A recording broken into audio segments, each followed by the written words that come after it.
One. Here we are.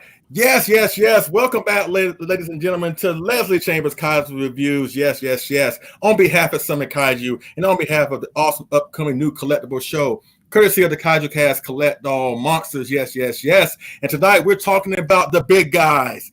No 25 centimeters here. No 30 centimeters here. No Defo reels. Yes, they're awesome figures, but we're talking about the big guys. We're talking about the X Plus gigantic series. Yes, yes, yes. All the way up from GMK to the latest beefy, imposing Godzilla 2019. We're talking about every single one of these awesome figures.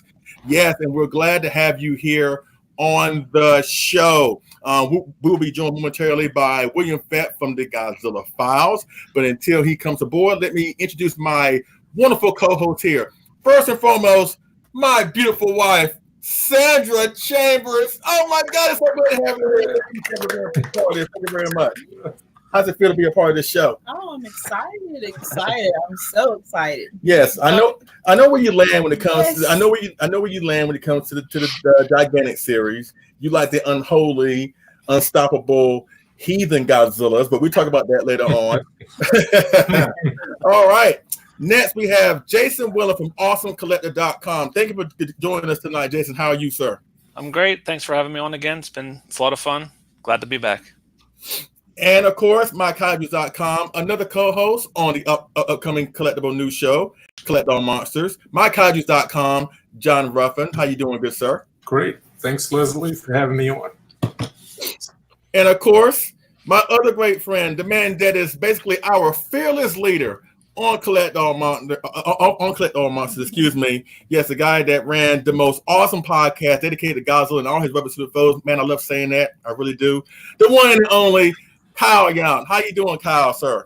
Well, I'm doing great. Thank you for having me, Leslie. It's been awesome hanging out with you a little bit earlier today, and I'm going to be having fun hanging out with you guys tonight. And last and certainly, but not least, yes, Monarch Post 65 in Seattle, Washington. I know, David, you don't care much for the Monsterverse, but just bear with me here. Oh, my great friend, also another upcoming host on the upcoming new collectible show, Collect All Monsters, Kaiju tour photographer extraordinaire, David Eric Dopko. How you doing, good sir? I'm doing great. It was great speaking with you guys earlier today, and thanks again for having me on your show. It's always an honor and a pleasure. Now, before we go into the discussion with the S Plus Gigantic series, I wanted to throw it to Kyle because he has a huge announcement. I know you've been seeing me wear the Collect All Monsters shirt. You probably see me and Dave and a couple other people talk about it on Facebook. But after months and months of planning and getting stuff together, we're finally going to get this thing going. And Kyle's going to make a huge announcement regarding that. So, Kyle, the floor is yours, good sir. Well, welcome to my show, everybody. Just kidding. I want to welcome you all next week, though, to the debut episode of Collect All Monsters. My Fab Four have been assembled in a sense, and we are going to be doing a live stream. And I believe we need to still talk about the details of what time that's going to start, which we'll do, but we'll post about it I'll post about it on the Kaiju Cast group page. I'll also post about it on the Kaiju Cast Facebook page. I'm sure Leslie will post about it as well as Dave too. But we are going to be kicking things off next week with a whole ton of questions designed by your very own Leslie P. Chambers to elicit emotional kaiju responses from each of these co-hosts. And it's going to be an incredible show. I'm really looking forward to moving from the audio podcast format into the video format, and especially this discussion format. And I think it's going to be a lot of fun for everybody watching and for the people who are going to be involved with the show too. All right, William Fett from the Godzilla Files just joined us. Thank you very much, William. Sorry about that. I'm sure you heard already, but of course, ladies and gentlemen, William Fett from the Godzilla Files. Thank you for joining us, good sir. Hey, how's everyone doing tonight? Very well. How about you? Good. Can't complain. Sorry about the running late thing. It's okay. Better late than never. Yeah. And Carl just made a huge announcement regarding the Collect All Monsters. The debut episode is going down next weekend, next Saturday. Like I said, it's been a long time coming. I'm thrilled. I know I speak on behalf of John and David. We are thrilled to be a part of this endeavor. The Kaiju Cast for me has been the best source when it comes to like just Godzilla stuff in general. When it comes to movie reviews, toy commentaries, just everything. It's been a top-notch professional production, and now to be a part of that, legacy, really means a lot. And I'm sure we're gonna have some fun times. And myself, John, and David will not let you down, Kyle. And we're hoping to have a good time when the show gets up and running, starting next week. Can't wait. Collect All Monsters is a great name, by the way. That's Thank you.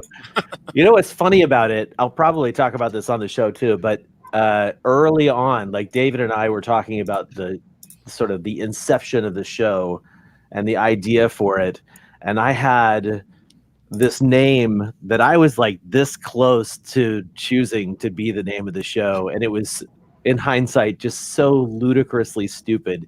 And it was as simple as collecting monsters. And like then one day I'm driving down the road and I'm like, man, that name just does not resonate with me.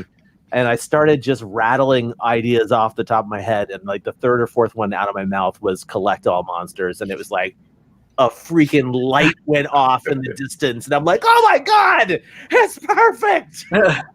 So yeah, I love the name, and I really cannot wait to get this show kicked off, because we just got a hell of a lot of content already planned, and we are going to get really involved with our audience, which I'm looking forward to. Plus, one of the things I was saying about the podcast is it's great for the genre stuff and diving deep into this kind of stuff in terms of discussion, but this kaiju genre, and especially the toy realm, is so visual that it seems like YouTube is the only way for me to really get into the toy aspect of things. I don't know why anybody would want to hear a description of what a toy is, or but it's the YouTube platform is, I think I'm really excited to do that. And the live stream discussion, I'm excited for that too. So all together, I'm super pumped, especially after we had our like pre-show meeting earlier today. Exciting stuff. Well, let's go ahead and get started with the chat. Everybody, with this discussion, everybody in the chat, Liam Foley, Gojira 851, Phil the Kaiju King, what's up, fellas? Kaiju Battle. Thank y'all so much for being a part of this discussion with us. Of course, we're talking about the big guys, the gigantic series. So we're going to talk about every single one of them, from the awesome, unholy looking GMK to the beefy monstrosity that is the 2019. So let's start off with the first one in the line, that first one that got us into where we are right now with the gigantic series, with the S Plus gigantic series, GMK. And how we're going to do this, we're going to go from Sandra. This is basically your first time. We'll go from you first. Just give your brief thoughts on the figure. Why you love it, blah blah blah.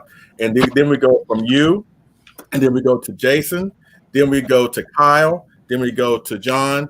Then we go to David, and then we go to William, and then I'll probably follow up with some last-minute thoughts. So overall, what is your overall impressions? I know it's all good, because I'm sure that I think that's your favorite. I haven't asked you what's your favorite, since you did just get to 2019. What is your overall thought on the S Plus gigantic series, GMK Godzilla? It's still my favorite. When I first saw it, and I fell in love with it, the suit is just awesome. I just love the pose, and that will never change. It's fearful, and I just think no matter what, the way it represents GMK Godzilla as the monster, it can't be beat. It doesn't matter what figure comes out. GMK to me resonates to me as the biggest bad butt there is, hands down. Doesn't matter. I love the 2019, but The mouth of GMK is fearful. The eyes, the body posture, it just resonates in me that it just means business, and I just love it. Later on, I got some rapid fire questions, and I want you to rank because I mean, you're a collector through and through like I am. I mean, you're not as heavy as in it as I am, but you do got four. You got the first three, the GMK, the Burning, and the 2000, and now the 2019. If you can, along with the rest of us, going to ask that question, can you rank them from your favorite to your least favorite? I can. Okay, we already know what the favorite is. I mean, everybody knows what the favorite is, right? Real. Yeah. So thank you for your overall thoughts for GMK. All right, Jason, it's your turn. Your overall thoughts of the GMK gigantic X Plus Godzilla figure. It's actually going to be a little bit blasphemous, but I actually like this one because it's a little bit smaller than like 19 and the Shin and some of the other ones. Like this is a little bit more manageable size-wise. This was the first one, obviously, that came out, and I hesitated when this was coming out because it was stylized and it was a gigantic. So I remember when it first came out, I hesitated for a long time whether or not to buy it, to order it. I really liked it, and for a long time, this was probably my favorite gigantic. I really liked the stylized look of it. I actually have the blue fin Rick version, and then they have the white fin version. I usually like the Ricks better, so I like this version better with the blue fins. But yeah, just like Sandra was saying, it's very intimidating. I just really like the figure overall. It's not my favorite gigantic anymore, but just as I was kind of moving around today, I definitely like the size of it better. I think it's more realistic for a shelf, and as a collector to fit in with other figures. Too many of the gigantics right now seem like they're really living up to the gigantic name. So, but for me, it's still one of the top gigantics for me. So. All right. I don't know where John went. I'm sure that he'll be back momentarily. Kyle, you go next. And you know what? That's one of the main reasons I want to have you on the show, Kyle, because once again, you were one of the very first ones to actually see this thing in person. And it's like when you had that interview with G and you had that thing in your hand, I was like, wow, what is that? You know what I'm saying? So if you can talk about that experience, like what did it feel like being one of the first ones to hold the first in the line? So how did that feel? Well, I'll tell you, let me tell you, Leslie, it felt great. It was super cool. Like, first up, just for people to know, like, what happened is in 2013, you guys don't mind if I spin a yarn, right? Go for it. Please do. All right. So in 2013, I knew I was going to Japan with my girlfriend, Lady Kyle, at the time. She was my girlfriend.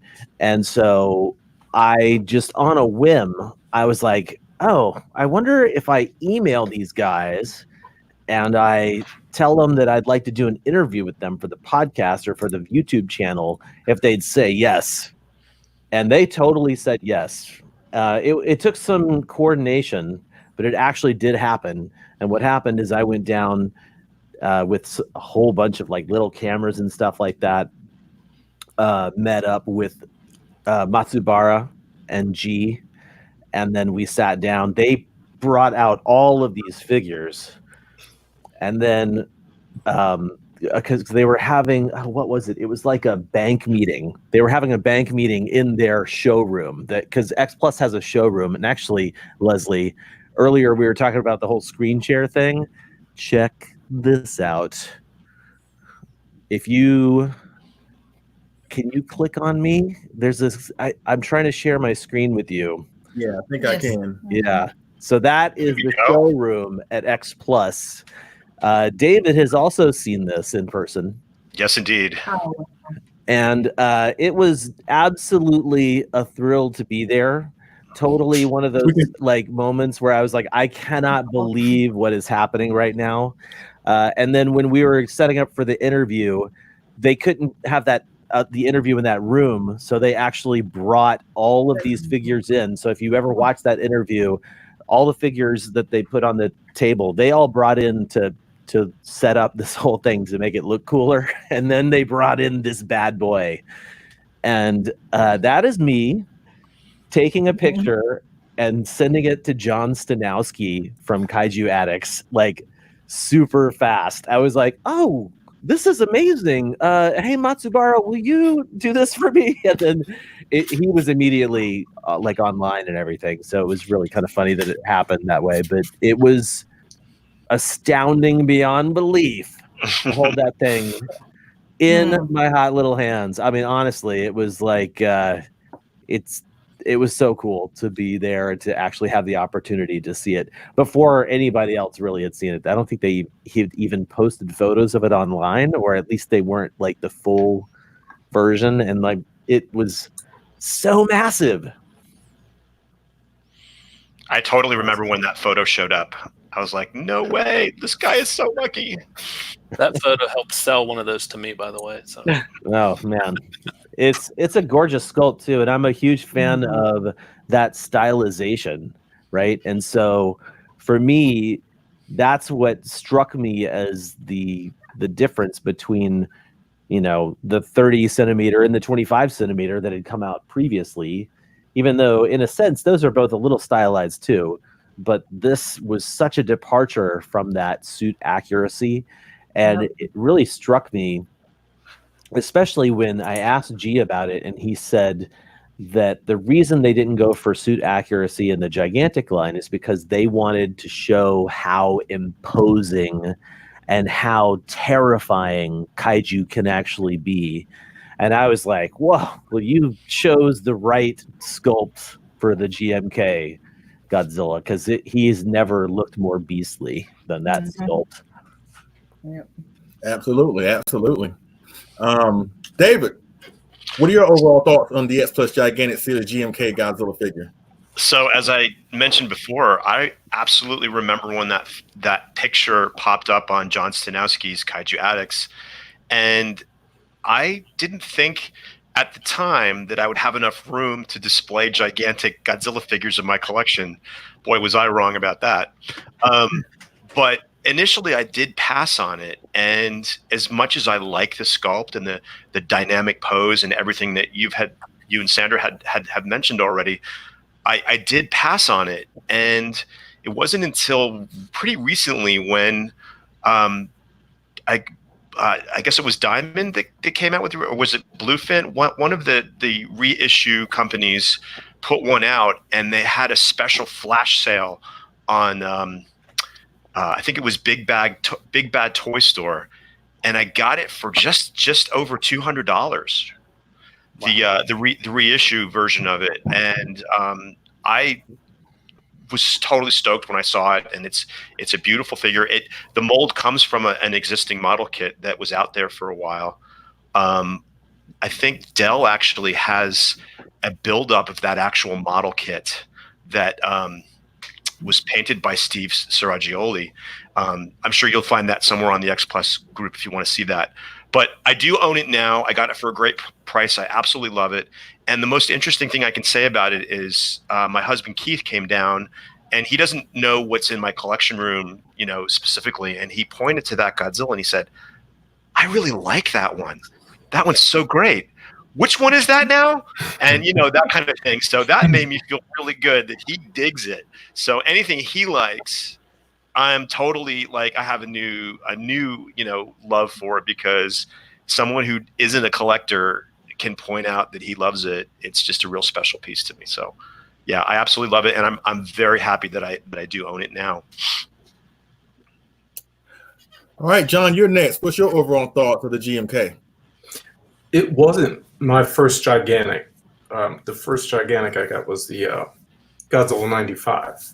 And I was at the time as they were coming out, you know, I had all of them at one point except that one. And because of you and your encouragement, I finally got it when it was reissued. And yes, because you encouraged, yes. You said, I got to get it. And I was like, yeah, I do. And I failed 2 reissues. I might have missed the first reissue and the second time around the Blueprint. And I only was able to secure it because John Flossy Gifts, and he had a payment plan, because at the time it was too much coming out. And it was just, I had to, you know, payment plan was perfect. You know, finally got it. And I didn't realize how awesome it was until having it in hand. It's one thing to have it see it in photos. It's another thing to actually have it in hand. And Absolutely. it is awesome. I mean, I love it, and it shoots well. I love it. I'd have to do more toy photography around it. It's just so massive. But I'm glad I have it. I'm so glad I was able to get it when I was able to get it, and not miss out on it. I felt like it had to be, in my gigantic collection. And there's not enough GMK, and that one's special because it's unique. Love it. Never underestimate the power of Leslie Chambers' recommendations. This is true. I mean, it's happened to all of us. It's definitely happened to me. So we'll get into that later. But yeah, I claim no responsibility just because I'm passionate and I get somewhat crazy about this stuff. Well, yeah, I take the blame. Yeah, you should. You should definitely take the blame. I had to talk you into that one. Yeah, I'll get to that when it's my turn. William, your overall thoughts. I know that you have yet to step foot in the gigantic series, and that's fine. I want another perspective on this stuff. So what is your overall thoughts of the gigantic GMK? Now, I know the Millennium series is not one of your favorite periods, Right. but what do you think of that figure as a whole? Figure as a whole, definitely it looks amazing. I mean, I think the Rick is probably I would lean towards my favorite version of it, just because I think that blue really helps it stand out. It's bright, and that's one thing I really do love. You're right, the Millennium series isn't one of my favorites, so I never had a strong connection with the GMK Godzilla. So that's particularly the reason why I never went for it. I do actually think it's probably the best version of GMK that you can get. Yes, it's stylized, and I know sometimes a lot of people like more of the suit accuracy with their X Plus figures, but to me, I think this one is the way GMK was supposed to look. This is the way what they were really going for with the film. So it's a great looking figure. I think it's perfect the way it is, and if you can definitely get the Rick, that's the way to go, in my opinion. And to go into my story, at first, when I first saw it, I was impressed, obviously, but I expected it to be a little bit bigger. You know what I'm saying? Because I'm more into bigger figures anyway. And it wasn't until that Sandra and I got together, and I don't know how she saw it. I think maybe she saw me on Facebook and I was looking at it, whatever. But somehow she saw it and she was like, "What is that?" And I'm like, "That's Godzilla from GMK." And I showed her the movie and she loved the movie. She was like, "I want that figure." I'm like, "Really?" Like, yeah. She's like, "Yeah, I want that figure. That is bad. You know what? I need that figure." And so I got it for her, and then it's in the house, right? I'm looking at it. I'm like, do I want that too? Like, do I really want that one? And I end up getting it. And I wouldn't have gotten it if it wasn't through her and through her enthusiasm. She was like really gung-ho over that figure. You was just hating. That's all. Yeah, I was. I was hating it to a point where I didn't really. So can I see your figure for a minute? Like, no. I was hating for a minute where I didn't really fully understand what it really was, and now it's one of my most favorite pieces in my collection. Like the pose, yes, it's not suit accurate, but the way he just looks very ferocious, really very ominous, and really reflective of his persona in the film. And the sculpt was just amazing. The sculpt on that figure, even though it was based off a kit, it just tweaked a little bit. It was really just, I think, a perfect note to start off on the X Plus Gigantic series. And thank you so much for pointing me in that direction.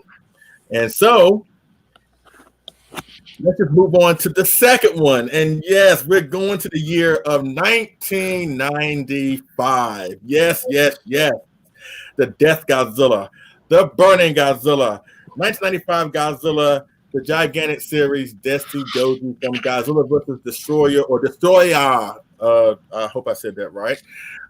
Such an amazing figure. All right, Jason, your overall thoughts of the figure? I maneuvered myself so I can pull out all the figures. My tail just fell off of it. Uh-oh. Tail fell off. This probably, this is the original Rick version, so it came with the think it came with a nameplate. It came with the oxygen destroyer with a nameplate on it. Probably, I don't want to give anything away. This is probably my second favorite gigantic, maybe third. I really like this one. The size is really menacing. Like, I know that I just said that GMK was the nice size, and this one's bigger than GMK is. This to me really captured this Godzilla. I really like the way the fins looked. I know the tail's missing, so it's missing a little bit in the display. But just the overall color, I've said this a few times in different conversations, but when you have a lot of Godzillas on a shelf, they all have that same look. So it's nice to have this one that's a lot brighter and has that orange color, so it really stands out. And just the overall fins and the overall look. And it really captures that Godzilla for me, that look from that movie. And for that one to be a gigantic size is kind of perfect. If you get I like, the 25 centimeter versions of the Burning Godzillas. The Sakai this year was really nice. But to have one this big is just kind of perfect. So definitely like this one. I also actually do have the San Diego Comic-Con version of this. I don't have it displayed. It's still in a box in the basement just because I ran out of space, basically. But the tail is connected on that one, which I like a lot better. Some of the coloring on that one's a little bit different. I think I like the coloring on this one a little bit better. So that would be my comment about that. But yeah, I really like this figure. Probably my second favorite of Gigantics. But yeah, this was my top Gigantic for a very long time. So how do you feel about the Gigantic series, Burning Godzilla, Sandra? Because you got one. As a matter of fact, that's been a pattern between you and I. You would get a Gigantic series figure before I would get mine. So how did you feel that day when I brought it home and I hid it in our covers of the bedroom? Like, how did you feel when you first saw that, as a present for you? Oh, I loved it because he had it in the blanket, and I've written about orange is my favorite color anyway. So when I saw it, I fell in love with it. I walked around carrying it in the house for forever, for like hours, because I loved it. The Burning Godzilla. It's a beautiful figure. It is. Even out of all the Godzillas I have, which I have several figures, of course, not as many as yours, but it is like in one of my top 5 figures. I do love the Burning Godzilla. I love the colors of it. I like the figures. I like the movie. Yeah. With the Burning Godzilla in it. I do think it is a nice Gigantic. And the thing about it is, when I surprised her, and let me give one little brief story about this. Trying to smuggle something that big in this house ain't the easiest thing in the world. So it's like, I forgot where I had it. I know I had it somewhere in the house, and I knew I had to unbox it, but I knew I couldn't do it while she was in the house. Well, then vinyl smells too, and I'm walking in the bedroom like. No, especially that one because it had the fiberglass stuff in the tail too. Yeah, I'm like. Yeah, but the thing about it was I had to unbox it, right? And it was on a Sunday. I remember it was on a Sunday, and that morning he was like, "Hey, I have to go to the store and get something." And I was sitting there thinking to myself, "Oh yeah, I got time." So she left, and mind you, I'm unboxing it, and I'm thinking she's gonna be gone a long time. She was gone no more than 10 minutes, and I really didn't have it all together in 10 minutes because I was gonna put it in a place where I could hide it even more. So after I assembled it, I put it in the covers, and she walked into our bedroom, and there's like this big giant mountain of covers on our bed. She was like, "What is that in there?" Like, you ain't in the bed, so what is that? And then she uncovered it. She was like, "Ah!" And so that was a great moment, her seeing the Gigantic Burning Godzilla. Because he had to explain what that smell was. I'm like. Yeah, but seeing her reaction to getting it was really, really cool. I really do. That was a great memory, a great moment for me. Just seeing her face just light up. Even though it's a Godzilla design where he's essentially dying, but still, it's a great figure nonetheless. Well, that was my first one. I carried that thing around literally. I carried it around about all day long. I just carried it underneath my arm. I was like, "This is great. Yeah. I love it. This is great. I love it." I just carried probably about 8-9 hours. I just carried that thing around, sat with me beside me, and I was like, "This is great. I love it." Well, I'm glad you enjoyed it, sweetie. Yeah, I still love it. We're good. Mm-hmm. All right, Kyle, you're next. What's your overall thoughts on the X Plus Gigantic Burning Godzilla? Yeah, my overall thoughts on the X Plus Burning Godzilla is that Oh man, he's a little hot. Hey, he's a little hot. Anyway, I got to see this in Japan with David, not the one being sculpted, but on display at the oh my gosh, what was that called? The Big Godzilla. Yeah, it was the Big Godzilla Tokusatsu. Yep, exhibition. The 60th anniversary at Sunshine Building in Ikebukuro. Yeah, it was basically the reason we had gone to the initial reason for going to shoot Hail to the King was to see this exhibit. And at the very end of the exhibit, they had a very small section about the toys of Godzilla. And they actually had this one on display before it was available for sale. But I think it was like right before we knew it was coming. And so when we went back home, it was like the perfect time for us to pre-order this figure. And so that's why I bought this guy. And like David, same thing. Like I love the Burning Godzilla. I'm a big fan. I've got a small case of like Burning Godzillas. But this thing, like the GMK, is so beautifully stylized that I was like, oh, I got to have that. And that's why I have that.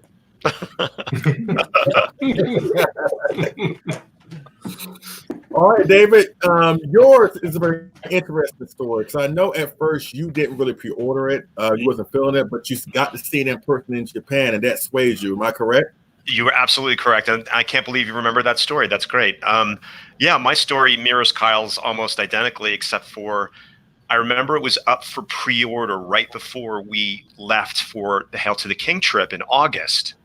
And I had initially passed on it because I thought it was a bit too stylized and it seemed like the head was a little bit too small. And then when we did see it actually on display at the 60th anniversary exhibit, at first, I didn't even think that it was the X Plus figure. I thought it was just one that was on display there. I had to actually it was I can't remember his name now. Brandon. It was Brandon who said, yeah, man, that's actually the one you're going to get if you've ordered it. And I'm like, man, I wish I ordered it. And as Kyle said, we went home and I tried to order it and it was already starting to get hard to get. But my pal James Hartman actually ordered two, and he actually gave me the opportunity to buy one of his too, and for like the original cost. So that's how I got it. And, you know, the funny thing is about toy collecting, and I think we'll talk about this in an episode of Collect All Monsters, is you can see things online or in a picture in a magazine or in a Hobby Japan, and you think it looks cool. But when you're actually in front of it, it's almost irresistible if it's a good figure, to me anyway. Yeah. You know, it's really like, you know, you pass on things and then you see them in person. Like that's happened to me when I visited Kyle's house. I'm like, oh my God, this is what this looks like in person. And I think he could say the same when he came to my house. Absolutely. The Gorosaurus, 25 centimeter Gorosaurus. I was like, oh my God, this is way more beautiful in person than it was in pictures. And like, I went home. I was so lucky. Anyway, not to get off track, but I was able to order it. I was very lucky that I was able to still order it when it was available at Ami Ami. So, yeah, but seeing things in person, and especially in Japan, in a Godzilla exhibit, and knowing that we can actually own a piece that was in the Godzilla exhibit was just kind of irresistible to me. So I'm just very stoked. And it is like Jason said, it's not my favorite, but it's in my top 3. And it was indeed my first gigantic that I got. So I love it. It's great. It's a great movie. Yeah, and Kyle, so far you're 2 for 2, seeing 2 figures in Japan before anybody else saw them. So that's pretty awesome right there, my friend. Oh yeah. Let's see how the rest of it goes. Anyway, yeah. That's it for me. I'm just happy to have it. All right, John, you're next. Your overall thoughts of the gigantic series Burning Godzilla? It's one of my favorites. It was my first gigantic. I love this made with the. Sorry about that. I might have gone out. My internet's a little shaky. I apologize. Can you hear me all right?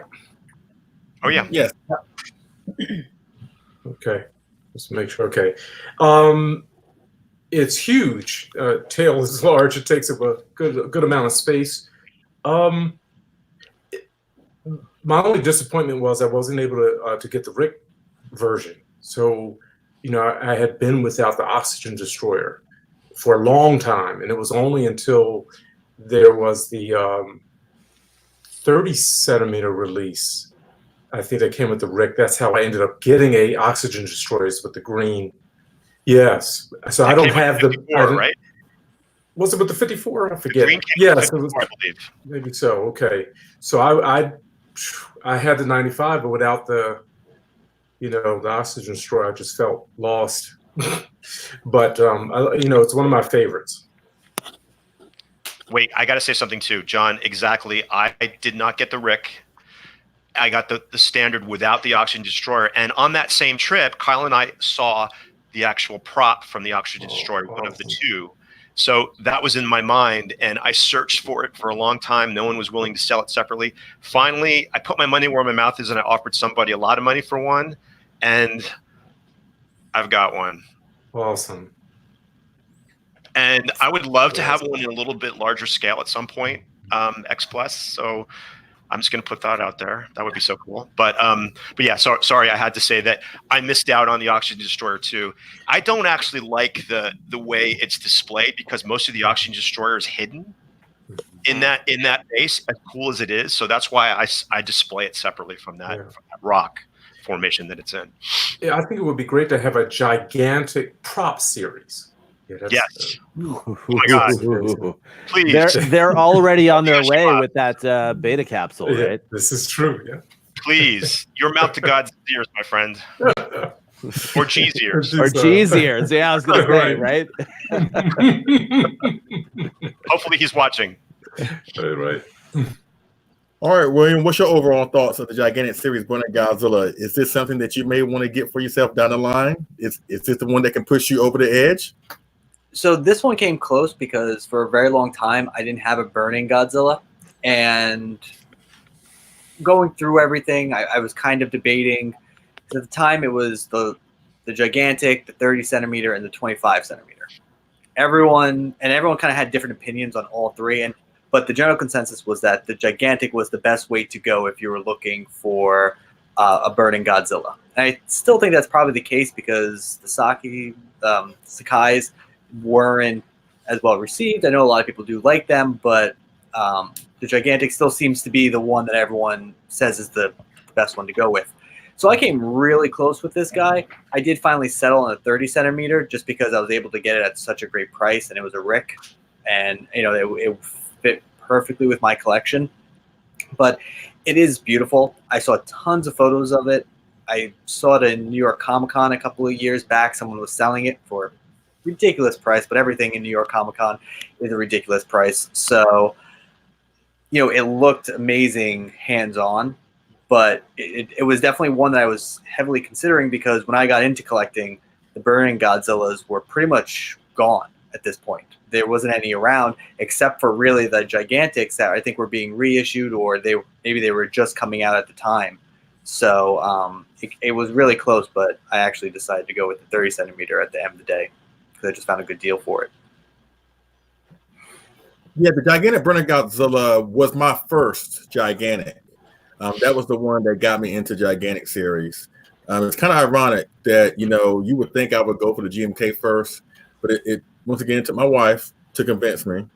But the Burning Godzilla was my first, and it just spoiled me. And to this day, it's right there. To this day, it is like a show-stealing piece. It's something that when you go into this room, it's consistent mostly of gray, of Godzilla, a few golds here and there scattered because of King Ghidorah. That's the one that always catches my attention, at least for the most part.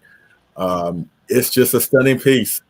It really is. And even it's been released, a couple times, but the San Diego Comic-Con one, the Frosted Flakes Sugar Cake Frozen one. But I think out of all of them, that's the best one. The original one, in my opinion, is the best one. Nothing against the San Diego one and the Frosted Flakes one, but I think that one is the absolutely best one. It really is, in my opinion, the best Burning Godzilla X Plus has ever done. Nothing against the Sakai, the 30 or 25. I think that is the absolute best I agree. they have ever done. Someone else thinks that because I see a bootleg version of that Burning Godzilla on eBay all the time. So they really love that. Oh, for real? I've never seen that before.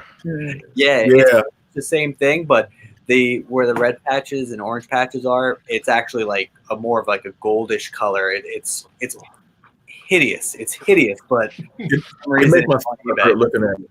It makes my stomach hurt looking at it. It is that horrible looking. Yeah. Do you remember a while back? I think you posted it or you commented on it, or I associate your name with it somehow. Someone in the X Plus group had painted. They had two, and they painted one to be like a 94 Godzilla. They painted over all of the I remember that burning parts. Do you guys remember that? Yeah.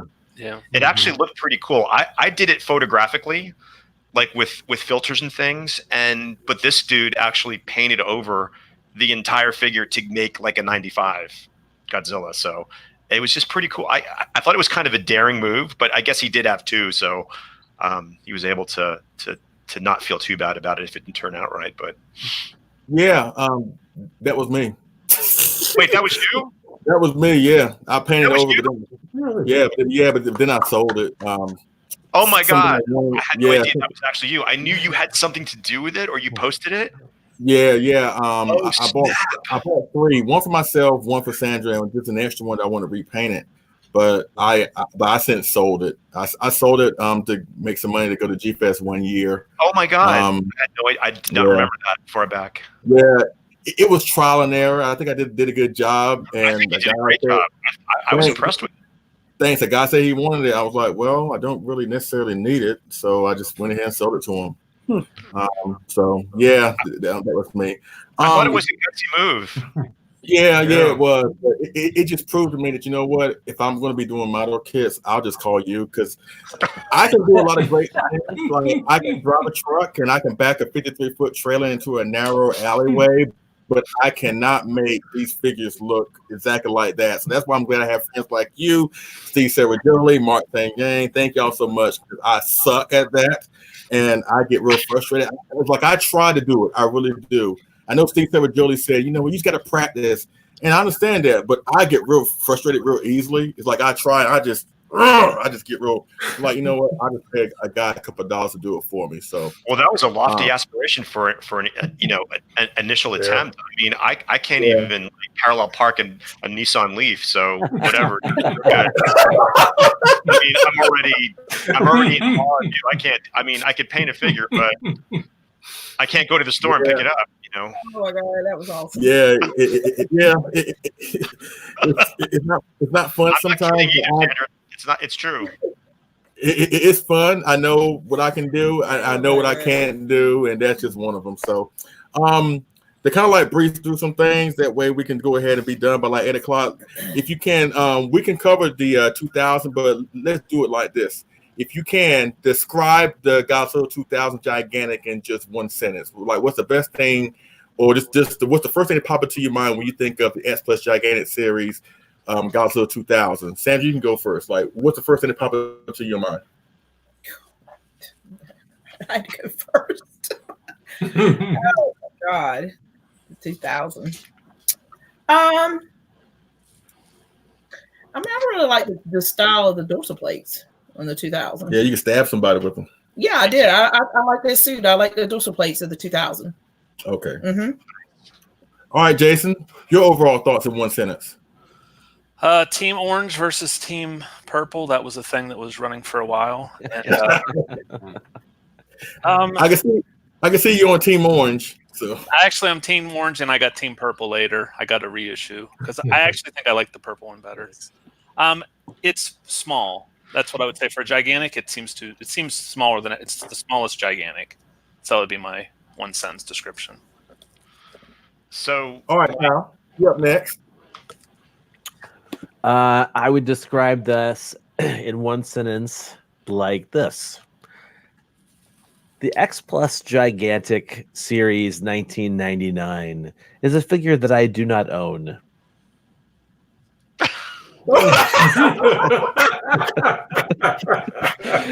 But seriously, it's obviously it's significant because it's one of the first Sakai series gigantics that came out, right? That's true. Yeah. Yes, it was the first. It was the first of two. Yep. And it also fits within the gigantic stylization that we knew from the previous figures, even though that sort of like almost went out the window later on. Good point. Yeah. And there you go. Thank you very much, good sir. David, you up next. Yep. So my 2-word description would be dynamic pose. And I would also say I am Team Purple. All the way. John, you up next. Poster perfect. Oh, nice. Poster perfect. Very All right, William, I know once again we're going back to the Millennium series. So I don't know why you're doing this to me. so describe the figure in one sentence. It's a odd figure for the gigantic series. It never fit in my opinion, with them. But I do like the purple though. I think out of the two that I've seen so far in here, I think the purple is definitely better. My one sentence is I think it's an underrated figure just because it doesn't have the size as the rest of the gigantics. Doesn't mean that the figure is bad. And there's another example of when I first saw it, I wasn't feeling it, but Sandra was. She was like, I want that figure. And I was like, okay. And then when I saw it in person, I was like, you know what? I do want it. So I ended up getting the Rick. You're going to hear that happen again once we get to the 2019. So, yeah, I think it's a great, cool figure. It really is. Like I said, the lack of size. What it doesn't have in size, it has in detail with the skin and especially the dorsal plate, especially on the Rick. So it's a great figure. Now, let's go to the next one. And this one, oh, man, this is probably one of the most popular ones. One of the most popular Godzilla designs ever in the franchise. I know Phil the Kaiju King, he's out there. I know that he's jumping up for joy right now. Derek right there has it on his arm. And yes, we're talking about the X Plus Gigantic Series Godzilla 1962, the King Goji, the monster that fought King Kong in the classic King Kong versus Godzilla. Babe, that's one up there, right there beside Kong. So, what's your overall thoughts of Fat Boy up there? What do you think?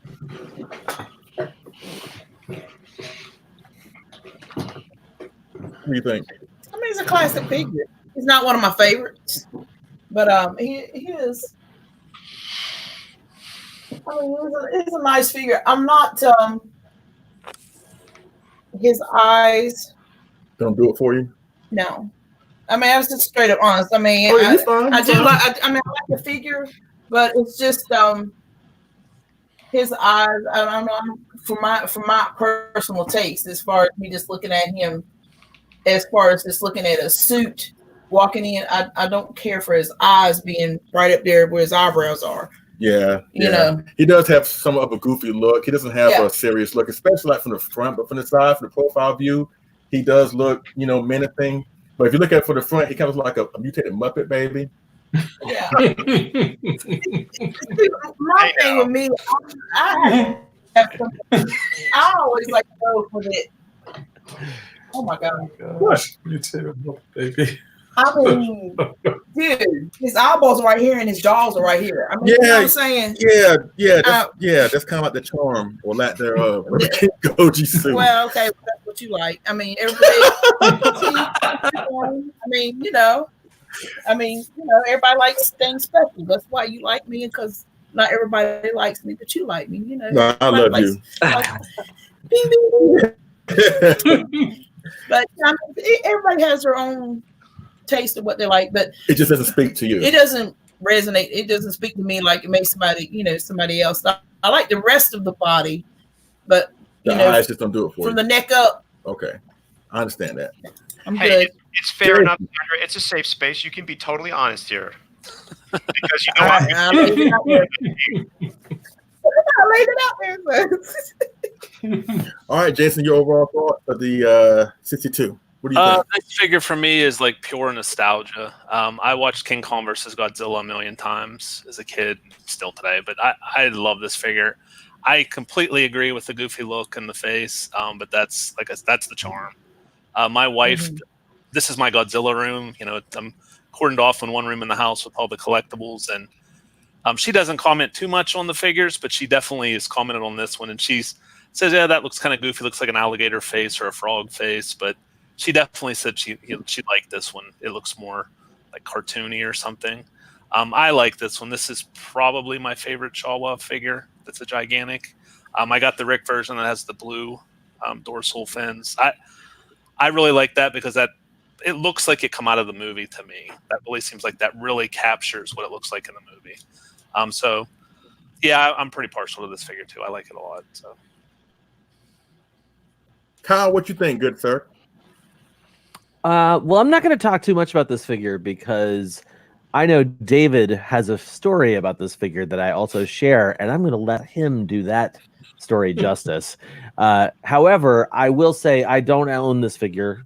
I only own one gigantic figure, and that's the 95 that I pulled up earlier, which I'm surprised you didn't give me guff for earlier, Leslie. But the 62 is also not one of the suits that I really like. So it was never one of those figures that I was like, yeah, I'm going to drop that kind of coin on that one. Even though David's story is going to be awesome, you should just go ahead and move on to him. Okay. All right. Well, Kyle, this is the third Godzilla that you've seen in Japan before anybody else did. So that's pretty cool in itself. That's 3. So the story that you guys are referring to is on the same trip that we took for it was actually my 50th birthday trip, and we did a 2-week trip to Japan, and part of the trip was a group of us being invited to X Plus HQ, which was like completely an honor and life-changing and amazing, and one of those pinch me moments, I can say. And not only did we get to see the showroom that Kyle showed the picture of before, they ushered us into the sculpting room. Now, I'm not sure, Kyle, was that in the same building? Was that in a different building? That was a different building. That was actually not X Plus HQ, but that was Kaibutsuya. That's right. That's right. Yoshio's shop. That's right. So yes. So thank you for refreshing my memory on that. So we get ushered into the shop, and they had like a sculpting table with like a Lazy Susan kind of thing, and there was actually an artist sculpting this Godzilla. It was probably about 3/4 of the way done, Kyle, wouldn't you say? Yeah, I think if I recall, it was like some of the shoulder wasn't done and some of the head wasn't done. Right, but the whole gist of the figure and the pose was pretty much exactly what we got. And they had what the coolest thing that I remember seeing was they had all of these awesome Toho reference photos and drawings and illustrations and behind the scenes pictures of this Godzilla as reference as they're sculpting it. So I was just like, never thought I'd get to see something like that, to see a toy that I had on pre-order actually being made in the process of being created. And I thought that was like one of the best things that happened on that trip. And as far as the 62 Godzilla, it is goofy, as Sandra said. And as Jason said, this is one of the movies I watched the most as a kid, and I still watch it now. It's an iconic suit. And I think when most American fans of a certain age think of Godzilla, their mind automatically goes to the 62 design, because the Aurora model kit was based on the 62 design. The very first Bullmark Godzilla toy was based on the 62 design, loosely, but it was the 62 design. The figure is pretty, it's a little bit stylized, but again, it like from certain angles, it looks like it stepped out of the movie too. I'm just really excited and proud that I have a piece in my possession that I actually saw being sculpted and created in Japan. That's super cool. That's super cool. John, what's your overall thoughts? I see him right there next to you. I see him right there taking up half of your space. But go for it. Yeah, I love him. So far, probably it's tough. Maybe it's right there as my favorite Showa gigantic. It feels like David said, like it's right out of the film. You know, I love it from every angle. I'm actually enjoying shooting it, you know, taking pictures of it more and more. Me too. It feels like it's, you know, you're right in the film. You know, it's just, and also like the fact that the tail is curved, so it sits on my shelf a little bit better. The detail is wonderful, and just you know, when you look at the shoulders and where the vinyl is, you know, it's pushed in. It's like just like the suit. You know, it's just aspects of it where you can almost get the sense that, you know, Nakajima-san is, you know, right inside. Or so it's in so many ways it's a great Showa representation. William, I agree. how do you feel about it? I know you love Showa, so where does the gigantic 62 sit in your eyes? So the 62 is kind of funny. I feel like X Plus they're always making a 62. Like every year since I've been collecting, there's like a new 62 coming out, or it's one of their go-to like suit designs when they're doing a new line of figures or anything like that. But for the gigantic, I find the pose kind of boring. It's not anything that's really all that exciting to me. It kind of like, when I see it, it kind of blends into the shelf. Like it kind of, as weird as that sounds to say about a gigantic, it kind of blends into the shelf and almost disappears just because there's nothing that really attracts you to it. Mind you, I've only ever seen the standards, so I've never gotten to see the blue dorsal plates in person. But I find that there are a lot of really good parts to the gigantic, just like I do with 30 centimeter 62. Like if I could take bits and pieces from all the 62s that X Plus has released, you probably have the perfect 62 figure, because there are things with every 62 that they have released that I have loved. You know, and Gigantic's no different. You know, the dorsal plates, the size of them I think is great. They're massive, just like they were in the film. And yes, the goofy look that he has, I mean, when you look at shots in the film, you know, where where he's looking straight, the suit looks just as goofy. So, you know, I think as weird as it sounds, they captured that perfectly. Perfectly goofy. Yeah, I love the gigantic 62. I know I give that figure a lot of crap. I know I give Bill the Kaiju King a lot of crap because I know that's his favorite. I do it to have fun with people. I know I'll be mean-spirited, but I don't really mean it. I try to have fun sometimes. That figure, once again, King Kong vs. Godzilla, I know is a staple amongst everybody's childhood. It's one of those films that we can't get away from. It's like always there, really. And even though when it comes to the gigantic series, for me, I gravitate more to either the Burning Godzilla or the 64 or the 89 that just came out.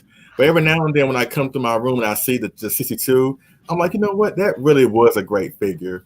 And the details in the sculpture of the figure, just all the bends and folds and the bulkiness in the sculpt to reflect how the suit was. And even on the dorsal plates, if you look at the dorsal plates, like his main dorsal plate is kind of slanted, I think to the right a little bit. And that to me signifies, you know, those moments where Godzilla would he would get knocked down, he would get back up, and those dorsal plates would going back and forth on his back. I like how X Plus incorporated that into the sculpt. Just adds that more realism to the overall sculpture of the 62. In my opinion, it's the second best one they ever done. I think the original 30 centimeter is the best one they ever done. But to me, that's like a close second. The pose, the sculpt, the paint job is just an awesome figure of the 62 Godzilla. I highly recommend, like, if you want to go for a Showa one, really go for that one, because that really is a great piece. And just like the 2000s, let's do the same thing with the next one, which will be the 54. Let's describe the 54 in one sentence. You seen the 54, right? Yes. Okay, the one big up there. Do you like it, or you find it just too creepy? Or you find him looks too much like Shin a little bit? No, I like the 54. Like the 54? Yeah. Okay. Yeah. Okay. So, Jason, your overall thoughts in one sentence of the 54? It's not my favorite. I don't know. There's something about this one that I just have never liked that much, I guess. I think it's a good, accurate representation of the suit. But yeah, I don't know that I have too much to add about it. That's kind of where I'm at with him. Kyle, what do you sit on the 54? Unfortunately, the gigantic 54, even though it's got that Yuji Sakai name attached to it, just always looks so like buggy with his eyes. I just never really liked it, so I never picked this one up either. 3 more of these figures, and people are gonna be like, "Dude, why is this guy on this live stream?" You know what? I'll tell you why. I will tell them why you're on this live stream. For one, you're my best friend. Number 2, I actually do care about you. Number 3, this is my show. This is my show. And number 4, above anything else, you were there when you saw the first gigantic. So that alone, in my opinion, warrant you being here. Plus, you are a highly devoted fan of this community. You're a positive pillar in our community, and your opinion has weight to it and value. And that's why you're on the show. I wish somebody would say something stupid. Hey, don't get me started. When it comes to my friends, don't get me started now. We got our eyes on your chats there, guys. Yeah. So you come for Kyle if you want to. Alex Sawyer. Yeah.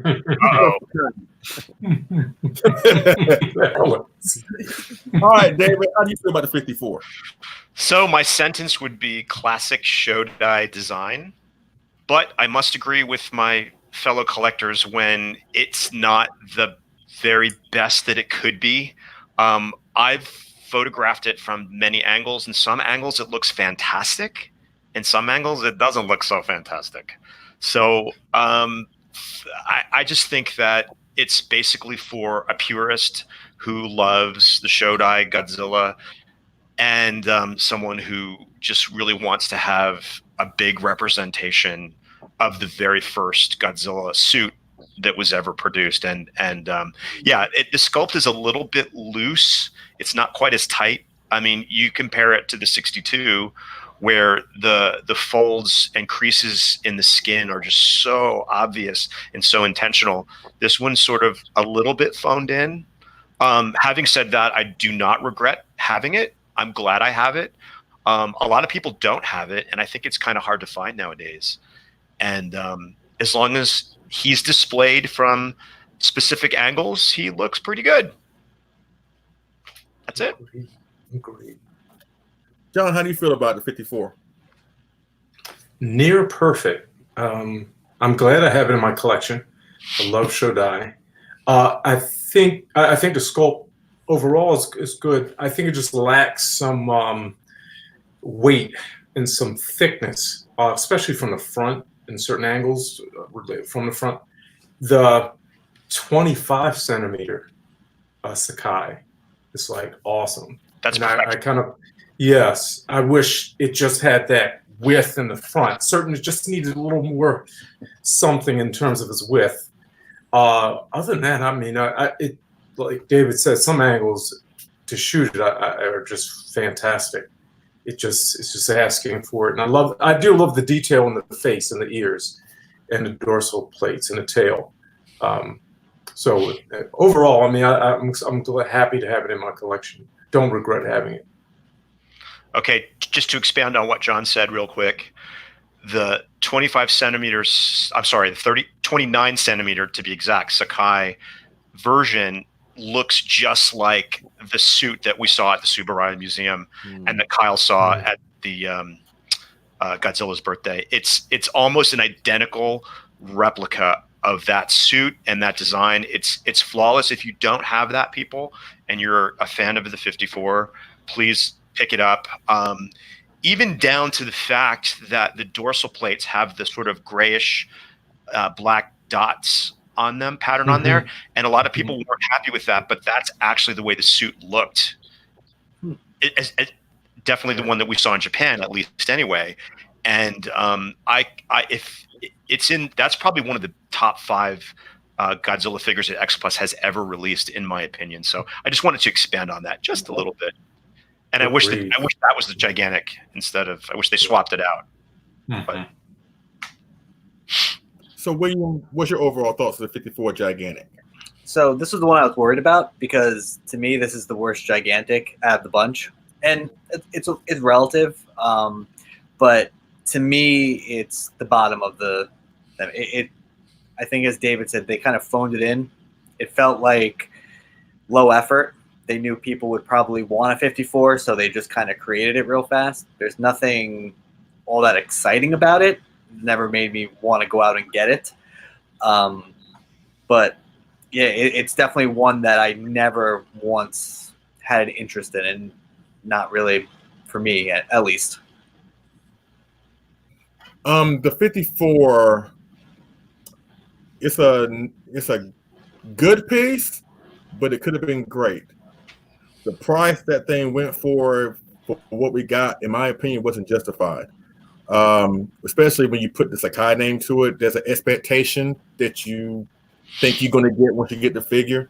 And like what David just said, in my opinion, the Sakai 30 centimeter version is like the best version. And honestly, that is the version that we should have gotten with the gigantic. The detail on the 30 should have been on the gigantic, and it's not. And it's very disappointing. However, I do feel like that it is a great, great piece. And I think every Godzilla fan, in my opinion, whether you love the film or not, should have a representation of the 54 in your collection. Just a reminder of where everything came from.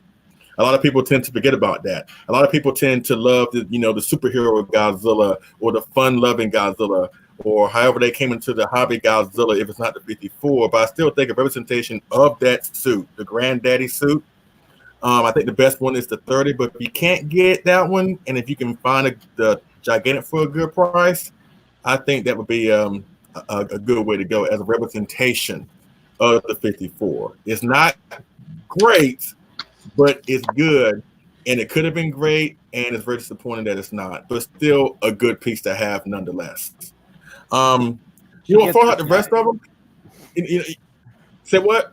I was like, you should. What's that? The Bandai? Pimp this guy. This is the band Presto that came out ages ago. Yeah, well, also by Yuji Sakai. Yuji Sakai, yeah. For I believe the grand total, you could get like 5 to 10 to maybe even 20 for the same price you'd pay for the gigantic. Just exactly. Yeah, seriously, these were like $20 when they came out or something. Right. And you know what? For the rest of the stream, I do have some rapid fire questions that I want to ask y'all like around 10 minutes before the show closes, around 7:50. So let's kind of like streamline through the rest of the series so we can get to those questions so we can be out of here by 8. All right, the next one, 2016, the big bucket of beef jerky himself, the X Plus Gigantic series, Shin Godzilla. I know, babe.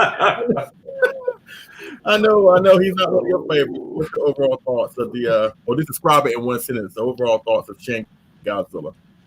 I'm sorry, John.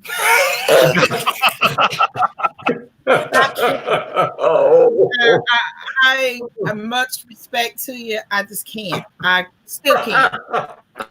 Just can't. For me, it just don't do it for me. He looks like some charcoal from where I had in my grill, and I just not. His arms to me just don't go with the rest of his body, and his end of his tail, I just cannot get over that. Not a fan? Not a fan. Okay. I'm just not a fan of the Shin. It does not do for me, and I just can't. That's fine. I can't get there. That's fine. Not even none of the phases. Because when I watched the movie with Leslie, I was like, she saw the second form. I I can't. Literally, we're sitting there watching the movie, right? And then when the second form comes on screen, we finally see it like the front of view, and he's like trashing his eyes all whatever. Sandra literally turned to me slowly, looked at me, and said, she didn't say it out loud, but she was like, she couldn't get it. She couldn't get it.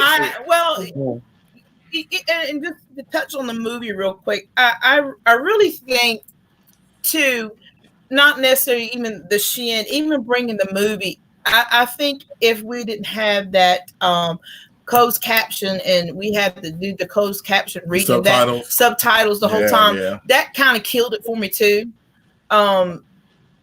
I didn't really care for that either for me, so that kind of just dampened on it. And I have not wanted to watch the movie anymore. I watched that one time, and it just that is a valid criticism because that did that for me. And Leslie has the Blu-ray. He has the Blu-ray. He has the figures, and I just can't. Hey, you know what? That's no problem with that because that's a valid criticism. A lot of folks have talked about. Not trying to say the movie's a bad movie, but it can be a chore when you're watching a Japanese movie with English subtitles. And in that film in particular, everybody has a title, but sometimes that person that has a title, they'll show the title on the screen, but then they'll show what they're actually saying, and then they may show the location of where they're at. So it's like you're reading like 10 different things all at one time without really enjoying the story in certain moments. But I'm saying if you're bringing that much of a hype to bring that movie to the United States for that movie, which was exciting. Everybody was excited because I was excited to see the Shin movie because, I was interested, of course. But that killed it for me. Like the design killed it. The design, that and then the suit after that killed it. So it just, those two factors right there, just, I have not wanted to revisit that. And that's fine. And that's just me. I mean, that's fine. I respect anybody that likes it because I know John loves it. I mean, I know that's his favorite, and I love John, so that's fine. All good. That's the main reason. I still like it. I mean, that's the main reason why. That's the main reason why I haven't gotten into the anime films because I can't get behind the design, and it's like the design is everything to me. If I can't get behind the design, I can't really get behind the movie. So I understand what you're saying with that. Don't worry, man. You're not missing much with those anime films. If the design is putting you off, the story is not going to do any favors for you. Trust me, I heard the commentary with you and Gretchen about the Planet Eater, and like I said, that one, y'all just sounded like y'all houses were going to foreclosure. Y'all is so upset. I was like, I know I'm not gonna like it now. And of course, everybody can't love. I mean, it's good. Everybody, and that's the great thing about Godzilla. Everybody, to have a variety. Everybody concentrate and love what they love, so they can pour what they want to pour into their favorites, and that gives us all the more the variety. I'm so proud. But Jason, your overall of the gigantic Shin Godzilla. Obviously, people have different opinions. I said in the previous show I was on that I really like the Godzillas where he's a force of nature, and he's definite force of nature in Shin Godzilla. So I really like that design. I like that it was a completely different design than we'd seen before. So I'm contradicting what Sandra just said, but like I like that he had little arms and he has that like whatever you want to say, that beef jerky look, just a completely different look than we've seen before. And I got the Rick version. I love that the coloring of the tail is purple. The only thing I disliked about this figure is the head. It's come with two different heads, so you could switch the heads out, and I got like a gap around the head that I don't really like, that I was never able to. I'm sure I could glue it or something, but I just don't want to do that. I don't want to like harm the figure in any way. And I actually have the standard version of this one too, and I like how it fits better, but I love the coloring in this version of it. This is my favorite gigantic. As soon as I seen this, I wanted it immediately, and I've enjoyed it ever since. Some other gigantics are close, but this is definitely my favorite one. So, all right, Kyle, what you think? Okay, I know you kind of want us to go fast here. So, first up, I don't own this figure, but let me tell you a little tale. That tale is about your dollar and the gigantic series. The very first gigantic came out, it was about $271. That was the GMK. Then the Burning Godzilla blew that away at $345, followed by the Sakai for about $300. So it went down a little bit. And then you had it go back up to $330 for the 62. And then the 54 jumped up to $422 for that guy. Whoa. Followed by the Gigantic Series 2016, which started at $621 for the standard. Now, people who know me very well, David is one of these people, they know that I am a cheapskate. And I can't stand it when things like, oh, you can get something for X price, and then for apparently no reason, that price jumps up a ludicrous amount. It will cause me to boycott something so fast that the manufacturer's heads will spin. Anyway, I decided that the X Plus line was essentially going way outside my price range. And so that's why I never could even consider buying the X Plus Gigantic 2016 Shin Godzilla, even though it's back to the stylized Gigantic line, which I do appreciate. B, super gorgeous in person. Oh my God, I saw this at David's collection actually, and it is just a juicy giant figure. So cool looking. Anyway, that's all I got to say about it. David, how you feel? So when Kyle says he saw it in my collection room, he probably tripped on it because it's lying on the floor. That tail is so big, and if I put him on the top of one of my shelves, he'd take up the whole shelf. No doubt. Sandra, first of all, never feel bad about voicing your opinion. I mean, we all have opinions. We all like different things. Many of us like the same things. Like we all kind of agree on certain things, but never feel guilty about voicing your opinion, because I still can't get behind the legendary design. We'll talk a little bit about that later. But as far as this figure goes, it's a beautiful figure. It's super stylized. It's super scary. I like Godzilla when he's the villain and actually scary.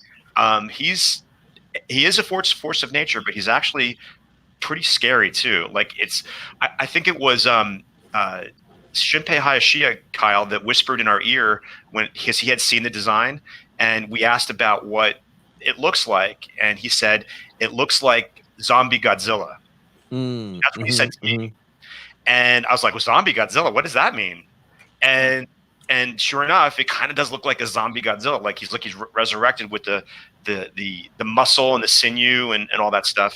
I wanted to have at least one Shin Godzilla in my collection, and I didn't realize they were going to come out with the 30 centimeter Sakai, which I do have too. But I love this stylized Gigantic. I don't remember it being that much, but I guess it was. And then plus the shipping on top of it. So I guess I must have shelled out a considerable amount of money to get this guy here.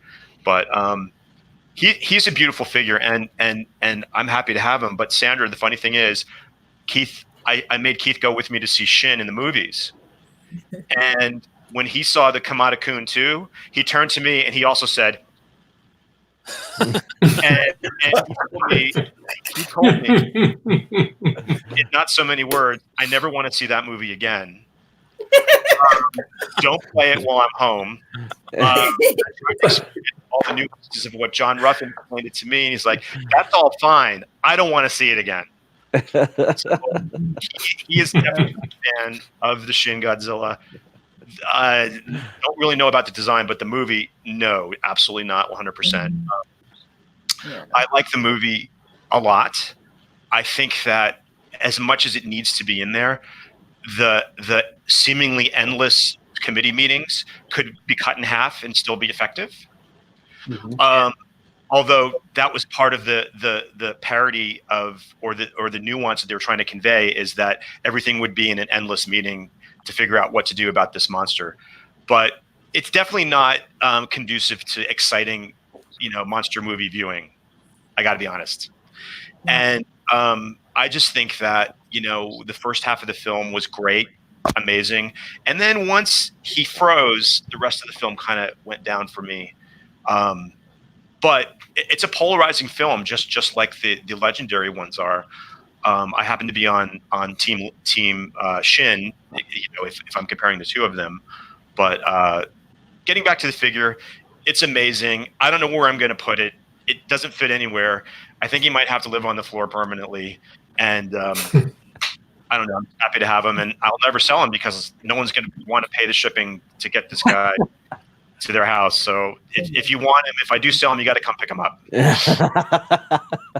Local sales only. I mean, Kyle and Corey, right? Those are only two who do that. So yeah. Anyway, next. Now, John. Yes. We all know how you feel about Shin Godzilla. Yeah. I know you got this one. I know you got the Kyoto. But where does the gigantic series one? Gotta have them all. You gotta have them all. Gotta have them all. It's right up there with the Kyoto, and I'm grateful for it because of its stylistic, representation. And the Kyoto is one thing, to be based on the maquette, but the Shin Godzilla from X Plus, the gigantic, is like, I love it. I wish I had the others with the open mouth. I just have the standard. I don't have room for. I'm running out of room for gigantics. But with that said, Shin Godzilla for me is a masterpiece in so many different ways. Just to tell some backstory. My brother was he was supposed to walk up at 8:30, 8:45 between the two World Trade Center buildings on the day that they came down, but he overslept. So he has his connection to 9/11, but I have a connection to 3/11. I was in Japan on that day, up in the mountain, not far from where the earthquake, 150 miles from Fukushima. So when I got to see Shin Godzilla in Japan opening night, it was a group of us, that happened to all converge. It was like reliving those days, from the earthquake. It was my first earthquake, and where we were high up in the mountain, we, couldn't believe that we could feel it that high up. And we were like that. Our dean of the school, he said that must have been a really, really bad earthquake because it went on for 2 minutes. The whole room was, everything was just shaking. Then 45 minutes later, we were watching on television with the students, this is tsunami coming in. And as the night went on, and in Fukushima, every day we were just watching the radiation levels on our mountain go up. And, just to go through that and then to see the film and like, wow, it was like reliving it all over again. The movie is a very Japanese movie made for a Japanese audience who had just 5 years prior had an existential experience. They had to decide if they were going to have to evacuate, most of Tokyo. They had hours to, as you look back on that. So the film really hour by hour, minute by minute, it's really corresponding with what was happening on 3/11. But with that said, so Shin Godzilla represents the Godzilla maybe I didn't expect, but the one I needed, because I can always look back at it, and when I see it, I'm like, that was, I still to this day don't know how much radiation we took in, because I went back 3 months later, 3 months after that, and then a year later we went to Sendai to help the refugees. So just it bonded me to Japan. So Shin Godzilla is like 1954 would have been to someone that was living in that post-World War II era. Shin Godzilla is like, wow. So the representation just says a lot. The way he looks and the way he evolves is so much 3/11 in that way. But it's very personal to you as well. Yeah, very, very, very. Yeah. And I don't. Yeah, and I don't American. You really, even the detailing from the names. I had to be a temporary dean of our school a couple years before, and after 2 months in and doing the work, I realized collectivism and how the burden of the group falls on the individual in a way that we don't feel it here. And when I look at the film, who's going to take the blame? And I think about the Fukushima 50 who stayed behind. And at the end of the film, that's why you see them up in the building. They're the Fukushima 50. They're staying back.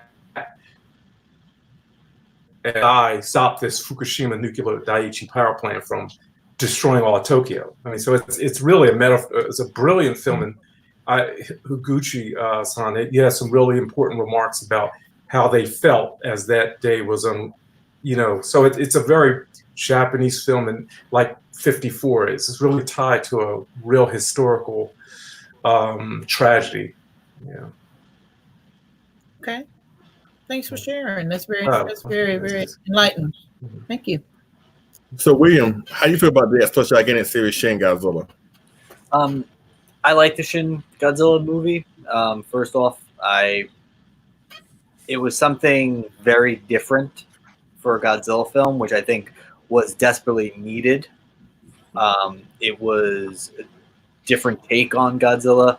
As John was saying, like the events and everything that happened, they kind of brought it back to that radiation, all those fears again, what Godzilla was originally all about.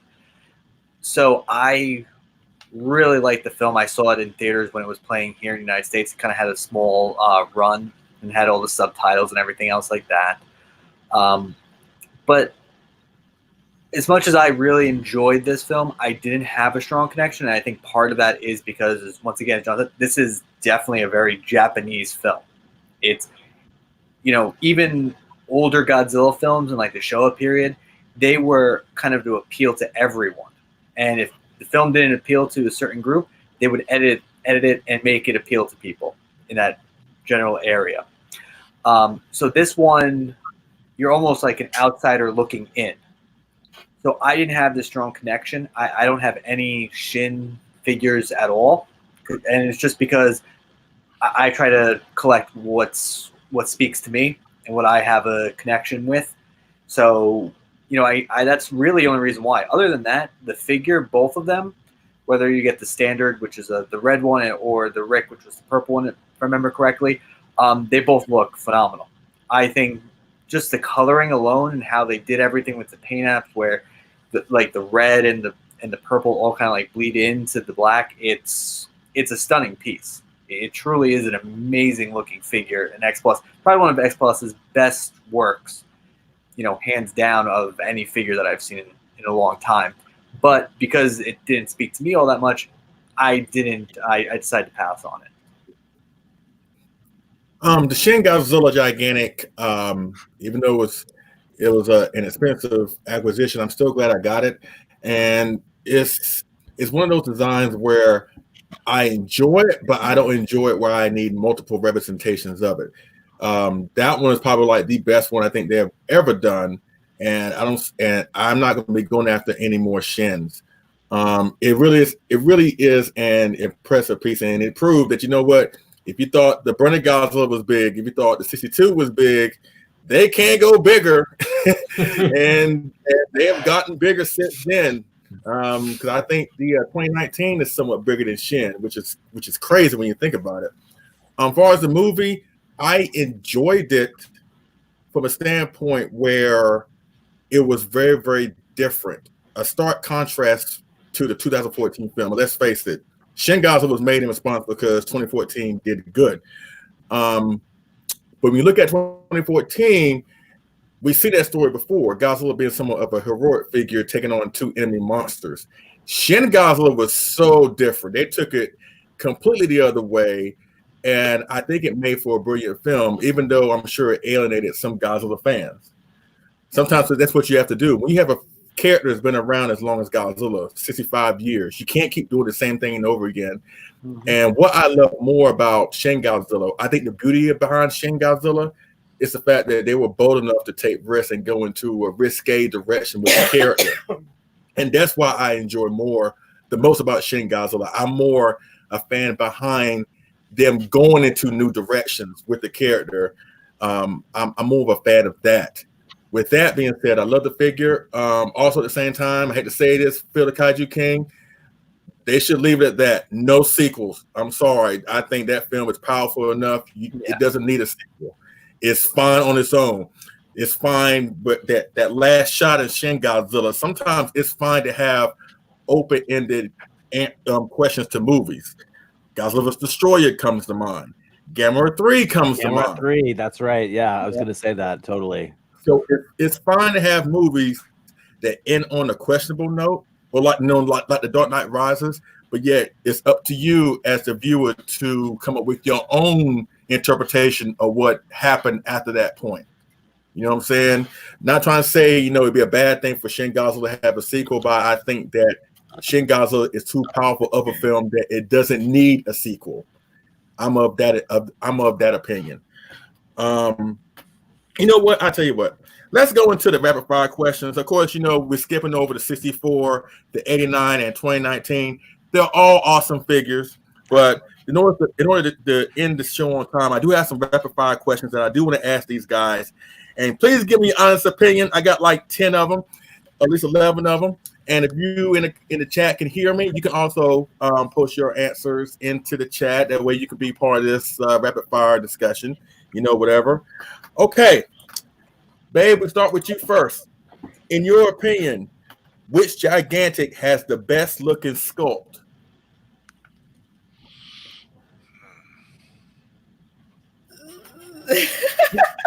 Well, the best looking sculpt.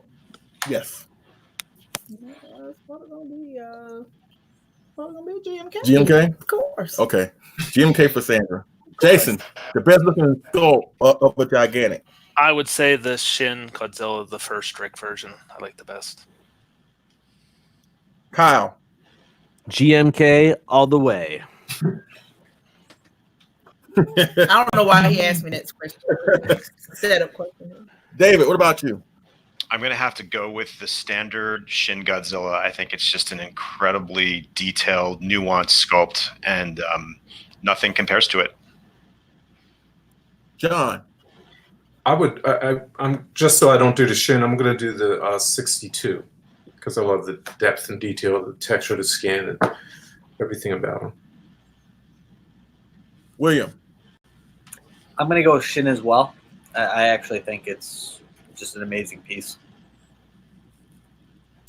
In my opinion, I actually do feel this way, not because Sandra is here, but I do feel, in my opinion, the best looking sculpt that they have done for the gigantic series is the GMK. I think that one is flat out just an amazing sculpt. I mean, I love the 64, I love Burning, I love the 89, but I think as far as like sculpt wise, I think GMK has the best looking sculpt. All right, which gigantic is more scary and intimidating, the GMK or Shin? GMK. Jason. I'm just going to be a broken record and say Shin again. Kyle, what about you? Man, scary and intimidating, right? Anyway, Yes. GMK for sure. But that Shin, I mean, I totally agree with everybody else that the sculpt of that Shin Godzilla is just phenomenal. Like, so good. It's also very scary looking. GMK, though. Was there really any question? Really? I mean, with me, really? I just love how he built Shin up. Then at the very end, Boom!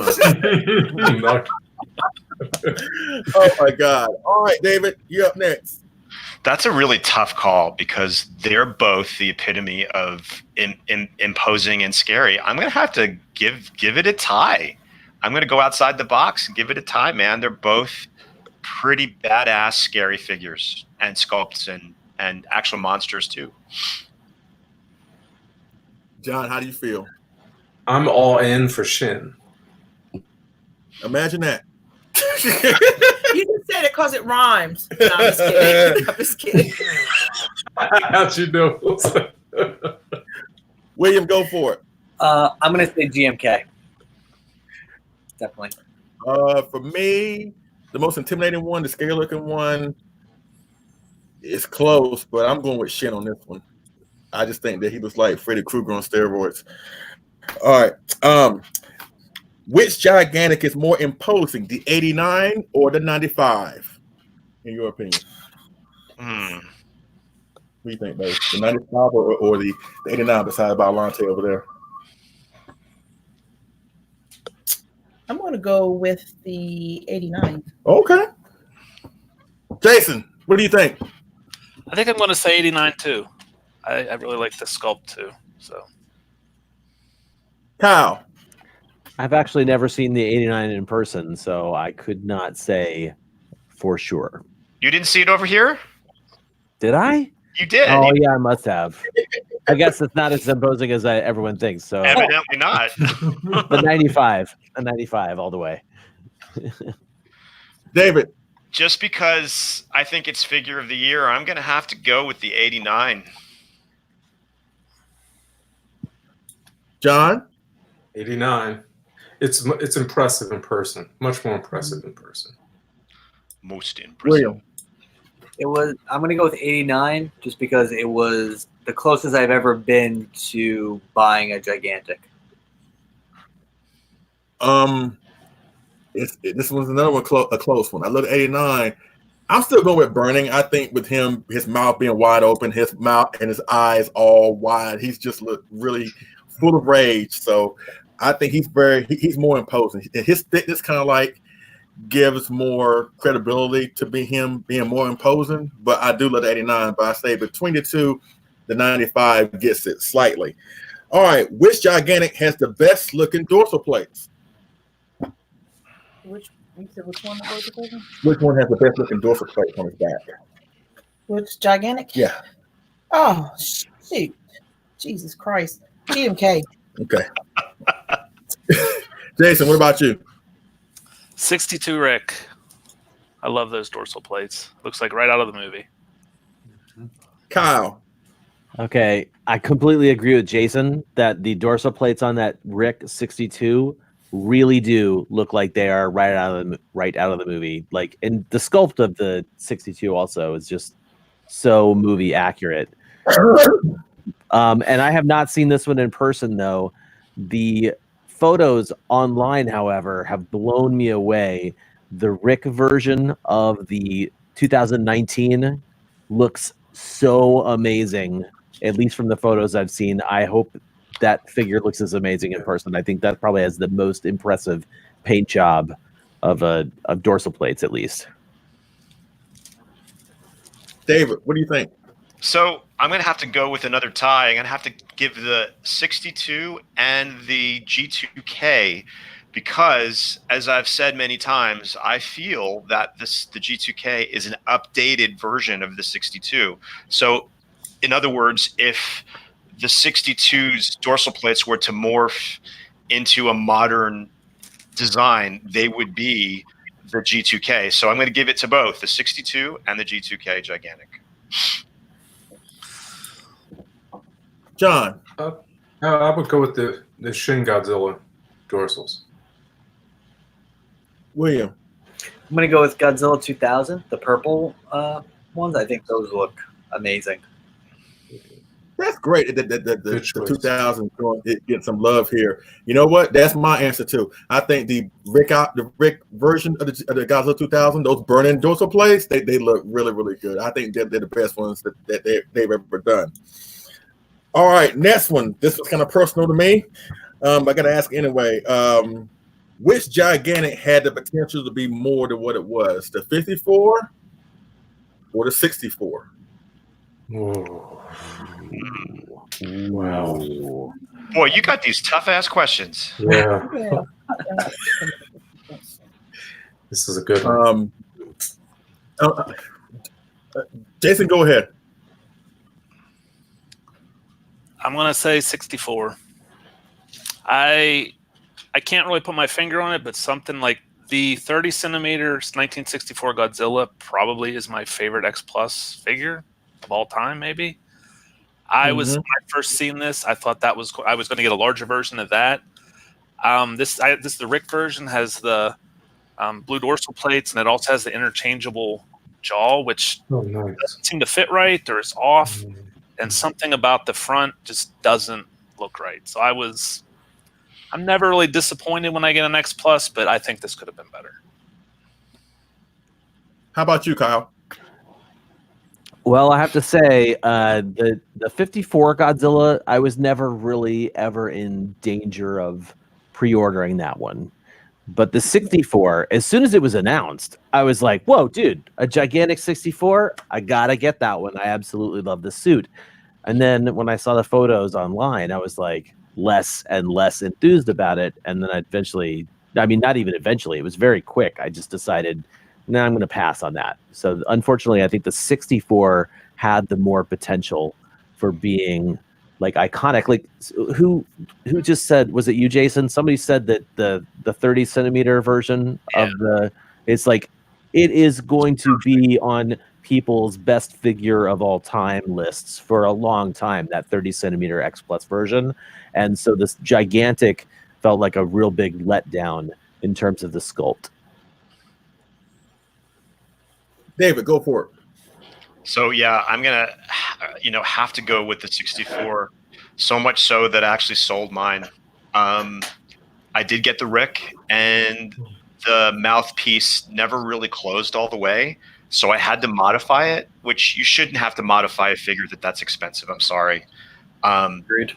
There's nothing wrong with touching things up, but when you're paying, in excess of $5 for a figure, it should work pretty much the way it was supposed to. So yeah, I ended up I think you guys know this, I ended up modifying mine and then seeing it in a new light, and then comparing it to the other ones that I have. It just still didn't, just like Jason said, there's something off about it, and I think it comes down to the hands are too small, and the pose, even though you can sort of find scenes and stills that it sort of resembles that, I think it's a little too squat, and from certain angles it just doesn't look right. So I actually sold it. It's the only gigantic that I had and sold, and I'm gonna have to say the 64. John, how you feel?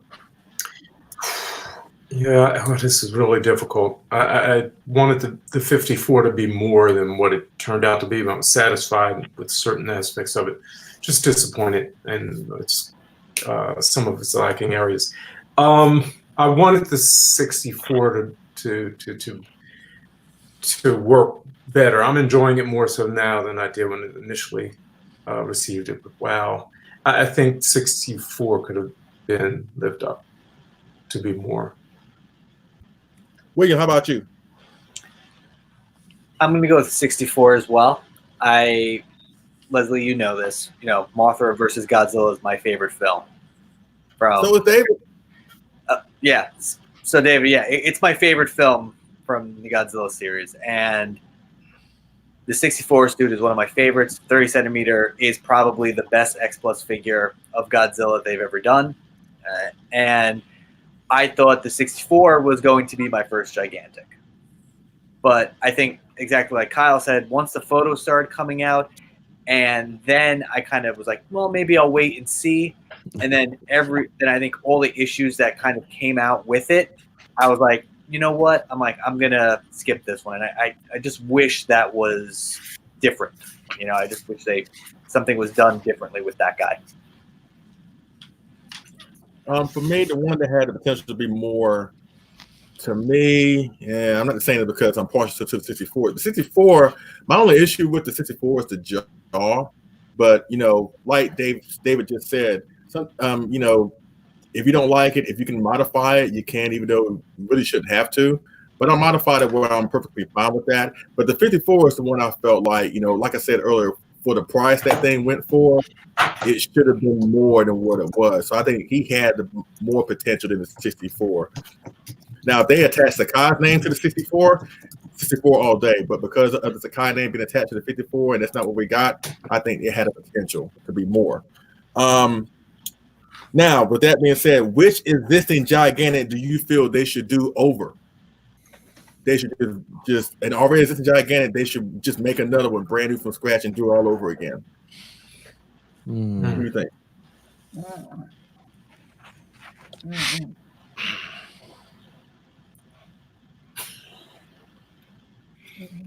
54? Probably. 54. Jason, go for it.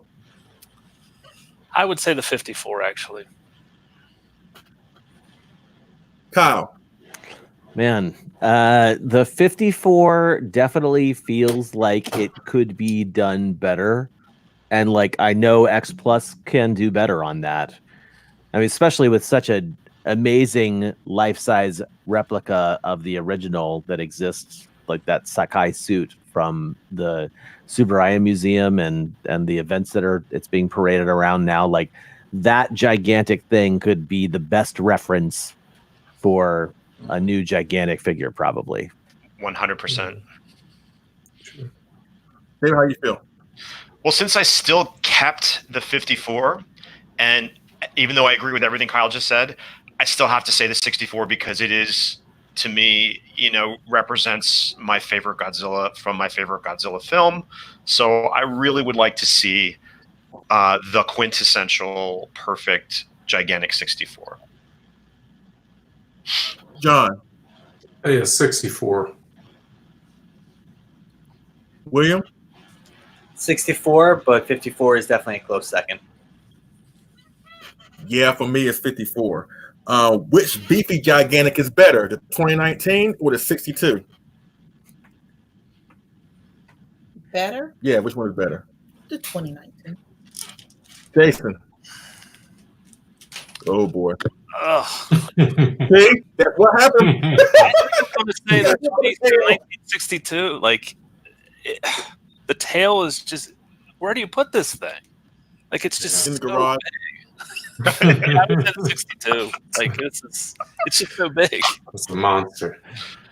In the garage.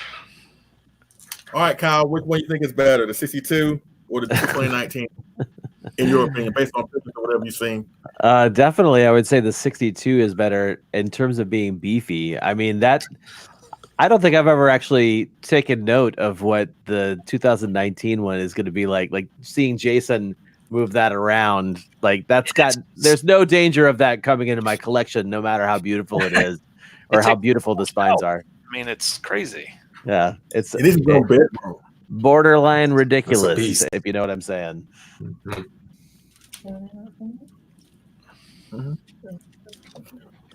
David, how do you feel? I think you know what. Why did I ask that question? Why did I ask that question? No, wait. Now hold on. It's no big surprise that I'm going to choose the 62. However, the photos that I've seen of the standard and the Rick, I got to say, X Plus did an amazing job with this figure. It's not my cup of tea. It's not my preference, but I cannot deny the effort and the beautiful job they did on this sculpt. There's never any possibility of me owning that thing in my house, but for those who love it, love the design, it's Christmas for them because it's really, really well done, and I got to give props where props are due. You know where I want to see these X Plus gigantic 2019s? I want to see a pair of them, like at somebody's doorstep, like two giant foo dogs from like the temples, like protecting this house as Godzilla. We may do that. Yeah, we may do that. Yep. Because I got the Rick and Sandra got the standard. Yeah, we got them. So you can do it. We may do that. Just do it for a photo. I just heard challenge accepted, so that's good with me. I will, because honestly, I gotta take 2 trips coming up the steps. So I can't bring both of them at the same time. That's how big they are. So, John, how do you feel? I'm not a 2014 or 2019 fan at all, unfortunately. I think the gigantic is amazing, especially the Rick. But I'll take 62 any day. William, where do you land on? I'm going to go with 62. Both are pretty amazing, but unfortunately, the thing that I hear most about the 19 is the issues that they have, especially with their tails. Their tails seem to be a really big issue with that right now. Them being very loose or not going in all the way. I've never heard a complaint about the 62, as far as like along those lines. So I think I'm going to give it to the 62 on this one. I like something that comes right out of the box I can put together and be happy with it. The one I find better is the 62, even though I love the 2019, but I have more of a nostalgia connection with the King Goji. That's the reason why I'm going with that one. We got 4 more, and then we're out of here. Which gigantic do you feel should be represented in everyone's collection? GMK. Okay. Jason? Yeah, pick it up. Go and pick it up. Just don't get hit in the head with the tail. See, I gotta go look now. I don't know. I would probably say something that's just a standard version, like an 89 or maybe a 62, just something that's just the Shawa or something that's a Heisei version, and that's it. So I would say one of those two probably. Kyle, how do you feel? Oh man. Well, if it doesn't apply to me, especially since I only have the 95, I would say the GMK, but that sounds weird. So I don't know, man. I would just weird. It's okay. So GMK for Sandra, 89/King Goji for Jason, GMK for Kyle. David, where you land on this? I gotta agree with Jason again. It's got to be a classic, go-to, iconic Godzilla from either the show or the Heisei era, and it's either the 62 or the 89. John? Could you repeat the question? My internet connection just blurred it all up. Yes, the question is, which gigantic do you feel should be represented in everyone's collection? Oh. 54. Okay. As it stands now, or in general? In general. Yeah, in general, I would say general. 54. As it stands now, I keep my same answer. But if that were the suit, if that were the one from the 30 centimeter, I'm going to have to go with the 54. But anyway, yes. William? I would say 89, just because I think the classic. When people think of Godzilla, I think they typically go for that Heisei appearance because I think that's what Toho has used for so many years since the Heisei period. So I think that's definitely a classic Godzilla look, in my opinion. Oh, can I revise my answer actually? No. You sure can. David. Anyway, I'm going to say that I think the Mecha Godzilla in the future should be in everyone's collection because Absolutely. I definitely want that Gigan to come out. Yes. There you go. The one I feel should be represented in everyone's collection, if price was no option, I'm going to say the Burning Godzilla. I think that one is just amazing on so many different levels. And it's iconic too. It's like when you see that Godzilla, you immediately think of the death of Godzilla. So I think that's one that should represent everybody's collection. All right, a couple more. Get we out of here. Which gigantic do you feel doesn't get that much love, but it should? I can answer both of us on that. Jason, go for it first. I would say 2000. Yeah, I was going to say the same thing. 2000. Okay, 2000. Okay. Go for it, Kyle. Yeah, the 2000's pretty good. I'd say that more people definitely should be appreciative of the 2000 sculpt. David? I have to agree with all of my friends. I think it's the 2000. I think the scale of it turns people off because it's not a true gigantic, but I think that it's a beautiful sculpt, it's a beautiful figure, and it definitely is an underrated figure. 2000 John? for me as well. 2000. I'm in. Okay. William? Yeah, after seeing 2000 again, I would say that one. I think we're just the first thing, the only thing that we have all agreed on. It took 2 hours, but we got there, people. I put the same way 2000. Now the next question: which gigantic do you feel gets overhyped and gets too much love?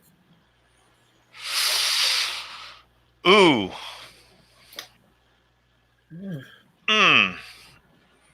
Come back to me. I got to think about that one. You should have these in advance. Jason, go for it. Too much love. Is there such thing as too much love? Really? I feel like I would probably say. Well, there have been a couple people that have thrown figure of the decade at a certain gigantic. I don't see it, but well, that's what I'm saying. I'm like, Okay, yeah, really there you go. Whatever. but we'll get that when it's my turn. But Jason, which one do you feel is overhyped? Like I think I might get kicked out of the group, but I would say GMK. I really think I do like it. Bad connection. I think so. You're starting to cut out there, Jason. Yeah. You're not coming to G Fest. You're not coming You to gotta G Fest, move right? your Wow, what do you think? Overhyped. I guess, the funny thing is, like, these are all amazing figures and, in the long run. So overhyping is, I guess, it's very subjective, right? But I would say that the 2016 is overhyped. It is amazing, but $600 amazing? No. David, how do you feel?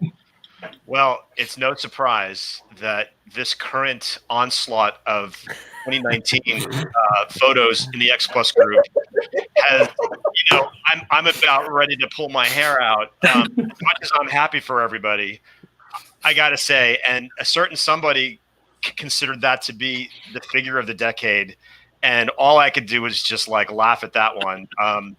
Yeah, it's got to be the 2019. Wow. Big surprise. John. Yeah, sorry, GMK. Sorry, Sandra. Oh,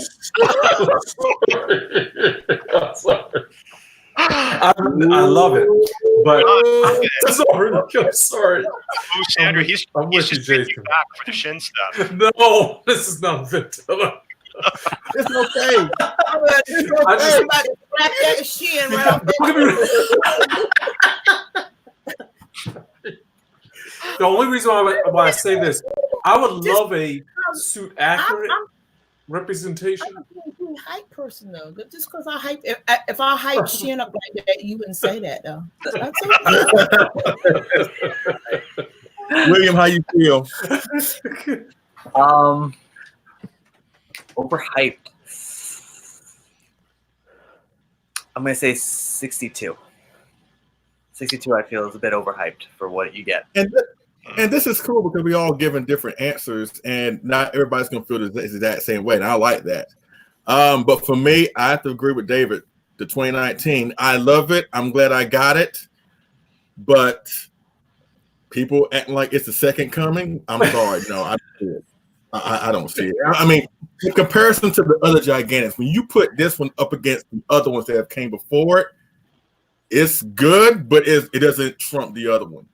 You know what I'm saying? As a matter of fact, I'll give my ranking in a few seconds. As a matter of fact, that's the last question for this stream.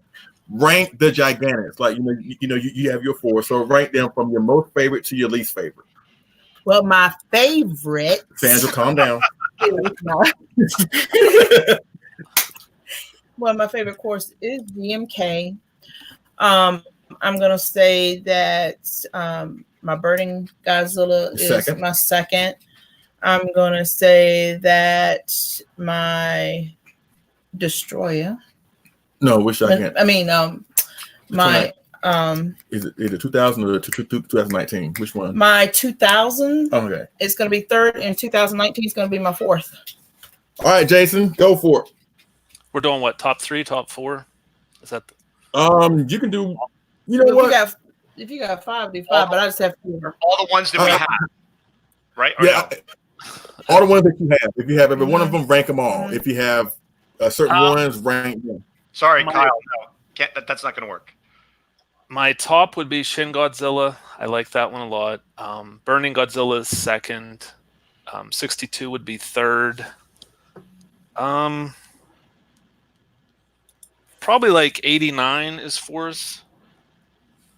GMK maybe fifth. Maybe 2019's fifth. Maybe 2000 fifth. Probably 2000 would be next. GMK 2019, and then it's like 64, 54, something like that. I'll tell you what, Kyle, since you've seen all of them, what you going to rank them anyway? All right.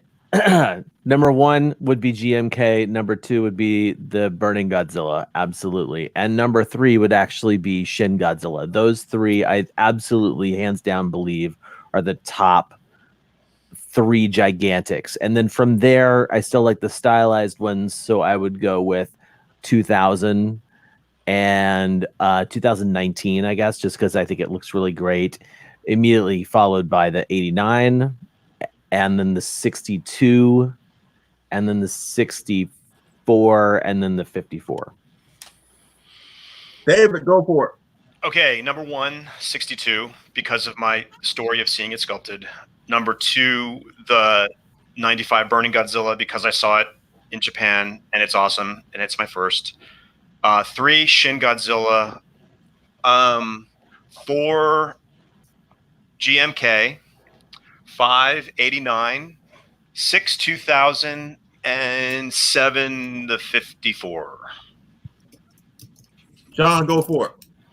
I think Shin, then 62, 95, 89, GMK, then maybe 54, and 64.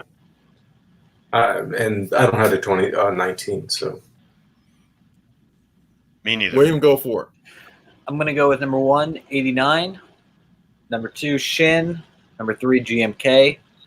Burning. Then it would be 2000, 62, 64, 54. Okay, mine is 64. Duh. 64.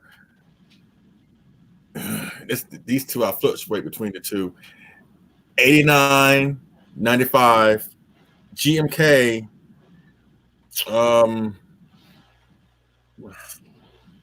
Shin.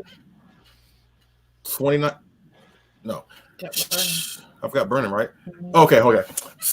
64, 89, Burning, GMK, Shin, 2019, 54, and the 2000. Oh, I'm missing 62. God almighty. Okay. I can do this. 64, 89, 95, GMK, 62, Shin, 2019, 54, and 2000. Woo! Yes, that's it. Yes. 2000. Yeah. Burner was Nice. number 3. Okay. And ladies and gentlemen, that is it with the X Plus Gigantic Series live discussion. I want to thank everybody here on the show with me, my beautiful wife, Sandra. Thank you very much for being here.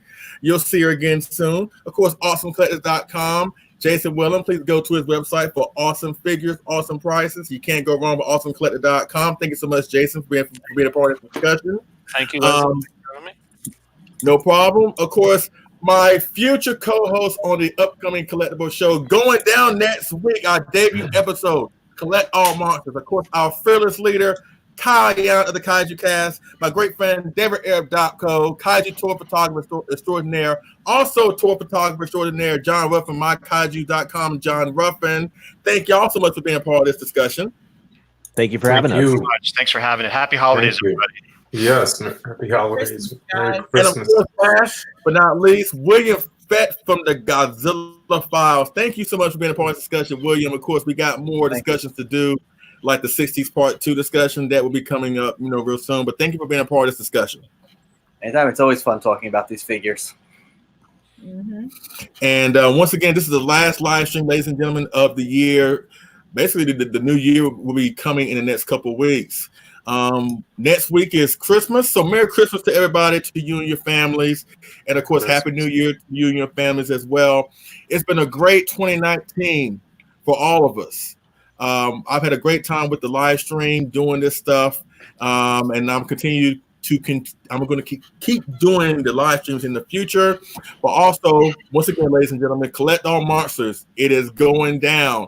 It is no longer a conversation piece. It's no longer in its planning stages. It is going down next Saturday. Yes, it's been a long road to get this up and running, but we are finally here, and we hope that you will enjoy what we have coming on that awesome new show, Collect All Monsters. So once again, thank you, Sandra. Thank you, Jason.